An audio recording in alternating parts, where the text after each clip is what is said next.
بسم اللہ الرحمن الرحیم۔ السلام علیکم، آپ دیکھ رہے ہیں نعمان کھوکھر یوٹیوب چینل۔ عامر عبدالرحمن چیمہ 4 دسمبر سن 1977 کی صبح اپنے ننیال حافظ آباد میں پیدا ہوئے۔ آپ کی والدہ نے آپ کا نام عامر جبکہ والد نے عبدالرحمن تجویز کیا، چنانچہ دونوں ناموں کو ملا کر عامر عبدالرحمن رکھ دیا گیا۔ آپ کا تعلق چیمہ جٹ خاندان سے تھا، لیکن مختصر نام عامر چیمہ مشہور ہوا۔ آپ کی والدہ نے بچپن ہی سے آپ کی نگرانی شروع کر دی اور آپ کی تربیت پر خاص توجہ دی، چنانچہ بچپن ہی سے آپ عام بچوں سے بہت مختلف اور منفرد تھے۔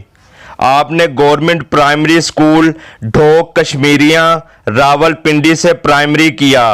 سن 1993 میں جامعہ ہائی اسکول ڈھوک کشمیریاں راولپنڈی سے میٹرک کیا۔ سن 1996 میں F G Sir Syed College Mall Road Rawalpindi سے ایف ایس سی کی۔ National College of Engineering Faisalabad سے B S C textile engineering کی ڈگری حاصل کی۔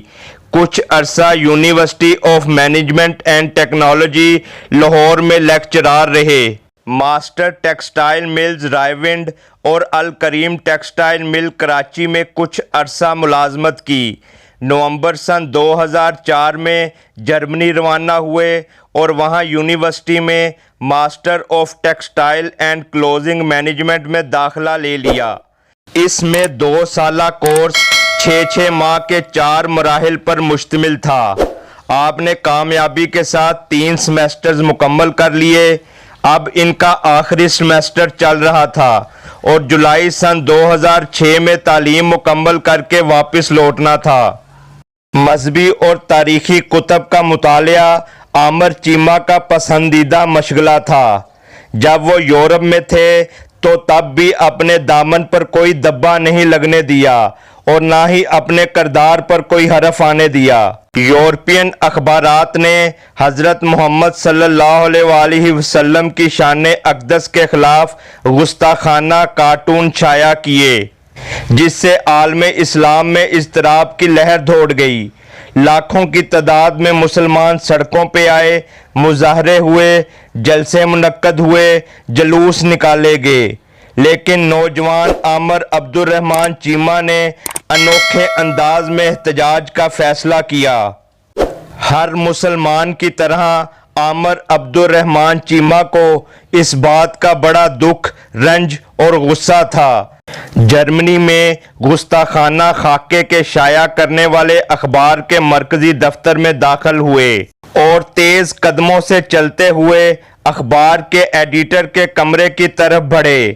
اپنے کپڑوں میں چھپایا ہوا ہنٹر نائف، خاص شکاری خنجر نکال کر اس پر پے در پے وار کر دیے، جس کے نتیجے میں وہ شدید زخمی ہو گیا۔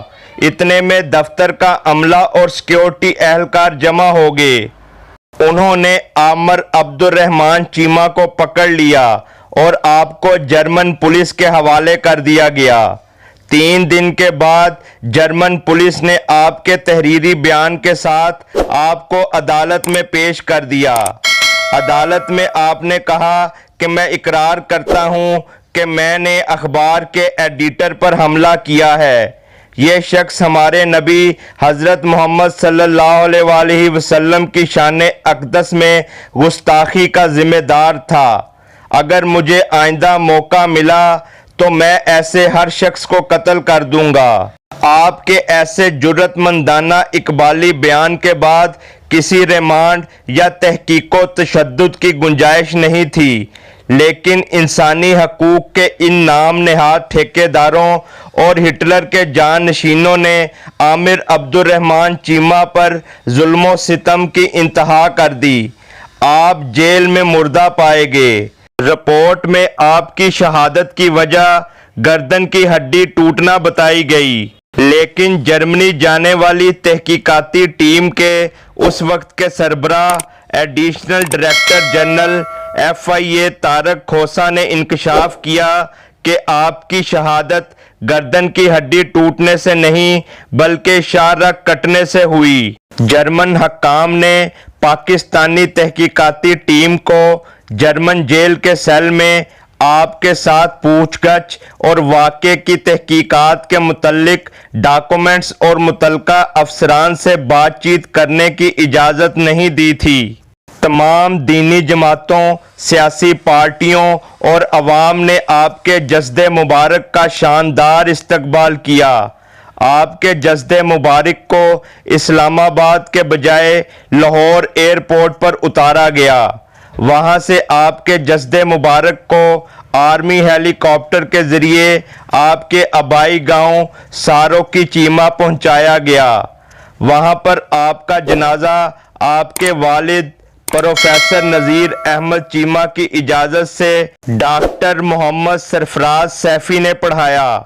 آپ کے جنازے میں دور دراز سے لگ بھگ 5 لاکھ سے 10 لاکھ لوگوں نے شرکت کی تھی اور یہ جنازہ پاکستان کے چند بڑے جنازوں میں شمار ہوتا ہے۔